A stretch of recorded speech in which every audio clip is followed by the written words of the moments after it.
Le ministère du portefeuille, je ne voudrais pas y revenir parce que c'était un poste qui n'était pas ouvert aux femmes quand je l'ai rejoint en 2006.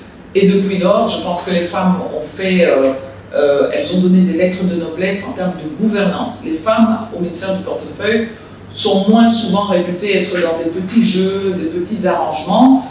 Ce qui fait qu'après mon passage, c'est la ministre Munga qui m'a suivi.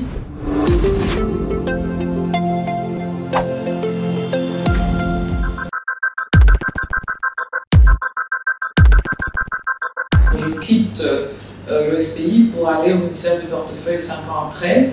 Et là, de nouveau, en fait, c'était un travail de restructuration, de mise en ordre, de mise à niveau, de normalisation et d'assainissement, en changeant les lois qui gouvernaient le secteur du portefeuille, parce qu'il y avait beaucoup de confusion entre la tutelle sectorielle technique et la tutelle stratégique qui était le ministère du portefeuille.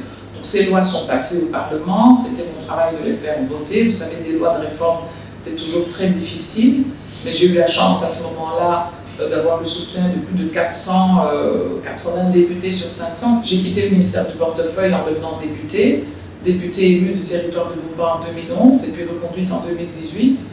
Et entre les deux, j'ai été appelée pour servir la cause de lutter contre les violences sexuelles faites aux femmes dans les zones de conflit à l'Est. Et j'ai beaucoup travaillé donc avec l'armée, la police, les activistes des droits de l'homme et les femmes elles-mêmes, victimes ou non victimes, les ONG, donc, sur cette question-là.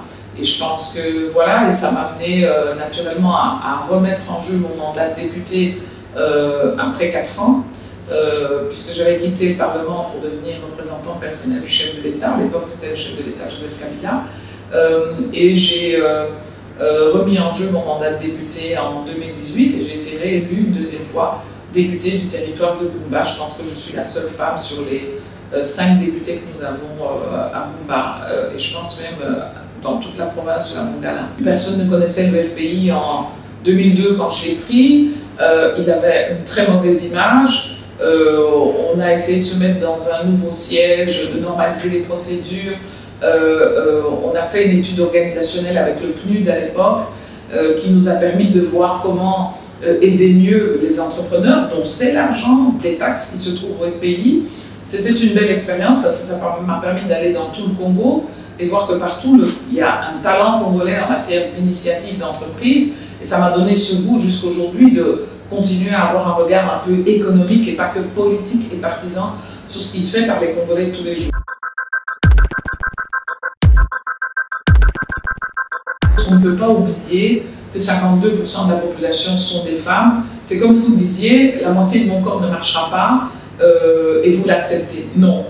Puisqu'il y a 52% de femmes qui représentent la moitié ou la majorité d'ailleurs de la population congolaise, il n'est pas normal de les laisser dans des difficultés liées aux violences. C'est quelque chose dont on doit parler, on doit continuer à sensibiliser. C'est pour ça que j'ai créé la fondation, parce que notre voix doit essayer d'aider d'autres femmes qui n'ont pas la possibilité, elles, d'être connues, reconnues ou d'entendre, de porter leur voix. Et donc briser le silence, c'est justement arrêtons de nous taire, arrêtons d'être dans l'ombre, arrêtons de croire que c'est nous qui avons tort quand nous subissons la violence. Ouvrons la voie, soyons entendus pour que ces choses changent.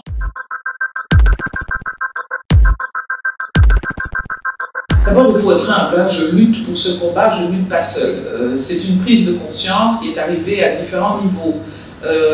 Et même des niveaux où on croirait qu'il y a une indifférence. Aujourd'hui, on parle beaucoup de l'armée, ce qu'elle fait, ce qu'elle ne fait pas. Mais moi, j'ai été honorée de travailler avec l'armée congolaise, la FRDC et la police. Ils ont quand même établi un plan de lutte contre les violences sexuelles envers les femmes.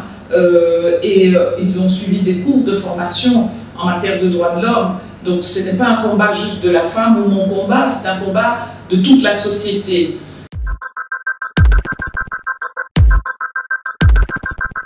J'ai été impressionnée par la société civile, des ONG comme les ONG de Julien Lusenge notamment, qui sont aussi bien présentes en Ituri qu'à Beni, Bukavu et Goma, et qui travaillent aux côtés du docteur Mukwege, notre prix Nobel qu'on ne présente plus. C'est grâce à ces gens-là, finalement, qu'il y a d'abord eu une alerte. L'alerte est d'abord venue de la société civile, des ONG, qui sont à côté des communautés, qui ont dit « Hé, l'État, vous oubliez, mais ici, ça se passe très mal pour les femmes, essayons de faire quelque chose ensemble ». Et donc, on a essayé de faire quelque chose ensemble, l'État à sa part. Mon poste de représentant personnel en charge de lutte contre les violences sexuelles a été occupé et est toujours occupé par une dame à la présidence, Madame Chantal Moulombe. C'est pour dire que le combat, il est là. Il y a eu des alertes au niveau de l'Assemblée nationale et du Parlement. Des lois sont passées pour donner une meilleure réparation aux victimes de violences sexuelles. La chose la plus importante que je dirais aux femmes de la RDC, c'est de ne pas avoir peur d'oser. Donc elles doivent oser s'exprimer, elles doivent briser le silence. Et donc je dis aux femmes, allez de l'avant, mettez-vous de l'avant, faites-vous entendre, surtout la nouvelle génération. Il ne faut pas penser que les politiciens sont là à vie, non. Il y a un mouvement naturel de génération et chacun doit faire suivant ses méthodes avec le nouvel environnement dans lequel il est. Donc les inviter à oser s'exprimer, oser revendiquer, oser se faire comprendre, ne pas le faire contre les hommes, mais avec les hommes, parce que c'est la meilleure façon de pouvoir avancer.